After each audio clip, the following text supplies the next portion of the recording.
Welcome to Big Energy. I'm your host, Kassi Underwood, here to give you a dose of that good energy and talk with people who do it best. Each week, I bring you the knowledge we need to be the forces of nature we came here to be. Hi, friends. Welcome back to another week of Big Energy. I am in the south of France, overlooking the most gorgeous view of the sea on a balcony 7 stories high. I'm here at the Maverick Woman Retreat, and the Maverick Woman is my 6-month mastermind for women who want to be fully self-expressed in all areas of life, sexually, financially, creatively. We go on a retreat every 6 months. So we're in the south of France. Tomorrow we're going on a field trip, a day trip to the cave of Mary Magdalene. And we have spent the past day or so talking about the power of desire and knowing what you really want. Not just what you're supposed to want, but what you really want for your life. And if you want to manifest, and I know that manifestation has become this like pop spiritual concept, but we're always manifesting, whether we're conscious of it or not. So we might as well do it consciously. And if you want to manifest consciously, you have to know what you want. Desire is like a magnet. So the stronger it is, the faster it draws in what you want. Your desires are divinely inspired. So if you don't listen to your desires, you are really robbing everyone of a divine experience, because what you want, it's a download. And if you want to know what you want, you have to be able to look within and listen to yourself. There's a lot that messes with our ability to know what we really want as opposed to what we think we should want, or what our mom wants us to want, or we're supposed to want because we're a feminist or a housewife or whatever, right? So today I'm going to equip you with a tool so that you can really know what you want. So your desires impact your identity. And your identity comes from culture and usually comes with rules and shoulds. And the idea is that you want to let your desires lead you, not your identity lead your desires.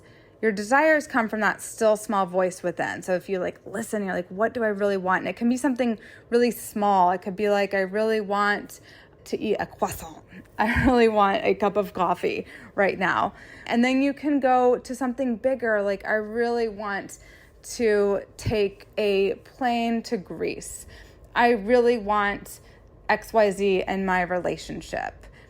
If you let your identity lead your desires, first of all, you might not be totally true to yourself, because our identity has rules. The idea, let your desires lead, not your identity lead your desires. One really great example I like to think of is Dolly Parton. So Dolly Parton is an international icon, and obviously she's famous wherever she goes, and she has all the money in the freaking world. And yet, Dolly Parton goes on road trips in a little RV with her husband. And on these road trips, she cooks, she reads, she hangs out in what she calls her baby clothes. Okay. Those are her comfy clothes. Can you just imagine being an international icon and thinking, I think I want to go on a road trip in a little RV with my husband. I love the kind of audacity of that. An international icon you would think of as having 10 bodyguards and pulling up in a black SUV and staying at the nicest places on the planet. But Dolly Parton, she's particularly good at listening to the still small voice within. And she said, I'd like to go in a little RV and wear my baby clothes. So imagine what could come from you if you listen to your still small voice within, if you listen to your little whisper outside of identities, outside of rules, if you truly listen to what you want. So the first place to start is to ask yourself, what identities do you feel tied to? What identities do you feel tied to? So examples would be, I feel tied to being a mother, father, good person, good guy, nice girl, a business owner, Jewish, Christian, feminist, sober, spiritual person, activist, a football fan, a corporate person. Whatever these identities are, just recognize what they are. And all these social identities have spoken or unspoken rules associated with them. There are certain rules that you may feel consciously or unconsciously like you need to follow. You don't have to follow them, but just know that they're there. Then we have our personal identities. And those are the ways that we relate to other people that can make us feel a little bit stuck. We become known as the such and such person. So the funny person, the anxious person, depressed person, the shoulder to cry on, the wild one, the traditional one. I'm going to give you some examples of how these identities can start to dictate what we're supposed to want. For example, with a stay-at-home mom, the unspoken rule is that they should put other people's happiness above their own. Their spouses, their children, their mother-in-law's happiness comes first. So imagine if you're a stay-at-home mom and your inner voice is telling you to take a solo vacation.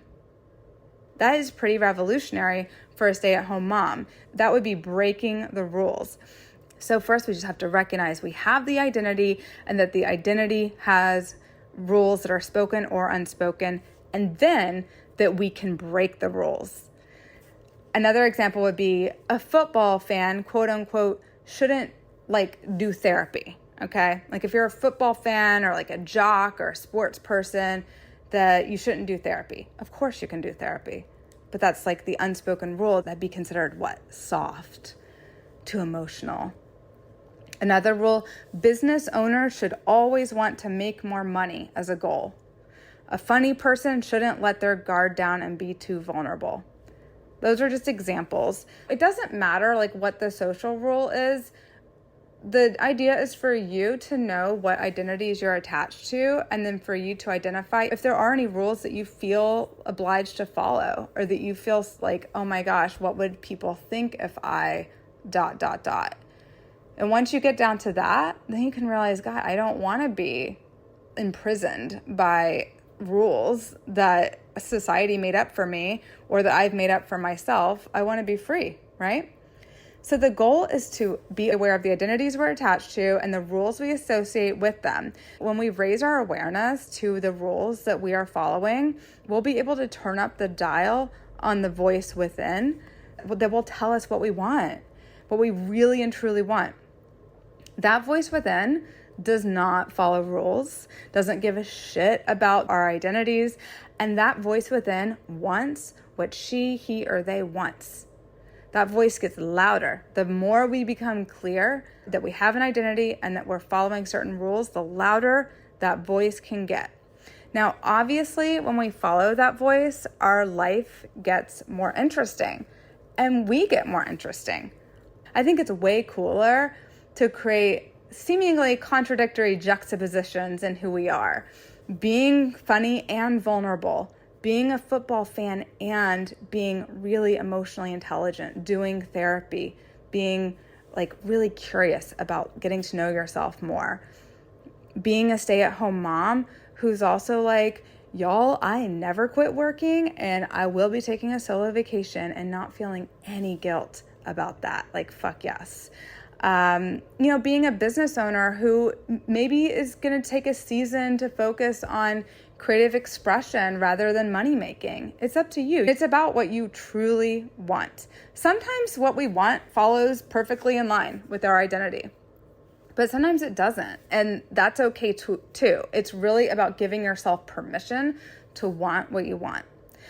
Once you've figured out some of the identities you're attached to, ask yourself how it's limiting you. For example, I can't be this identity and do this. I can't be spiritual and charge money for my work. I can't be a lesbian and have sex with men. I can't be an anxiety-prone person and be in the flow unbothered by criticism. Like hell you can't. You can do whatever you want. So how do you break free of this imprisonment of identities? This part of ourselves that is afraid to know what we want. How do you break free of that? If your identity is going to send you into fear and shame whenever a potential client is going to sign up to work with you, if you're suppressing yourself sexually or not even sure who you are, if you're not having a mild panic attack at all times, what is the next step to be free? Here's the tool. This is the tool that I love, and it works so fast. Add a new identity. Add the identity of being naughty. So rather than being the housewife, be a naughty housewife. Rather than being an anxiety-prone person, be a naughty anxiety-prone person. Rather than being a mom, be a naughty mom, a naughty feminist, a naughty sober person, a naughty football fan. Mix it up. Naughty changes everything. Naughty makes everything more fun, and you can break character. Your naughty girl or bad boy or whoever it is can charge money even if they're spiritual. Your inner naughty bad boy can break character and be super manly and do therapy. Your naughty self is way more interesting because they have so much range as a human. So when you're not sure what you want, ask yourself, what does the naughty part of me want? And then just listen and do it and follow it. If you'd like to dive deeper with me on getting to know your naughty self and what your naughty self really wants in this life, I am going to be offering a free training this month. The best way to find out all about that training is to join my email list by going to kassiunderwood.com/meet Kassi. You'd be able to read my bio all about me. It's like, read my outdated bio and then scroll down and it says get in on this in a highlight and just put your email address and your name. And you'll receive an email once I open the doors to this free training that will be happening later this month. In the meantime, please embrace your inner naughty person, whoever it is, and whatever they want. And remember that your inner naughty self doesn't necessarily want something that's illegal. It might just want something that's against the identity rules. You're a known coffee drinker who wants a tea. It's like that. It's just whatever the rule is, listen to the naughty self within and see what you truly want. All right, guys, I will see you next week. Mwah. Love you. That was another episode of Big Energy with me, your host, Kassi Underwood. Were you into it? Go ahead and click the subscribe button and leave a review. You can also find me online at kassiunderwood.com. See you next time.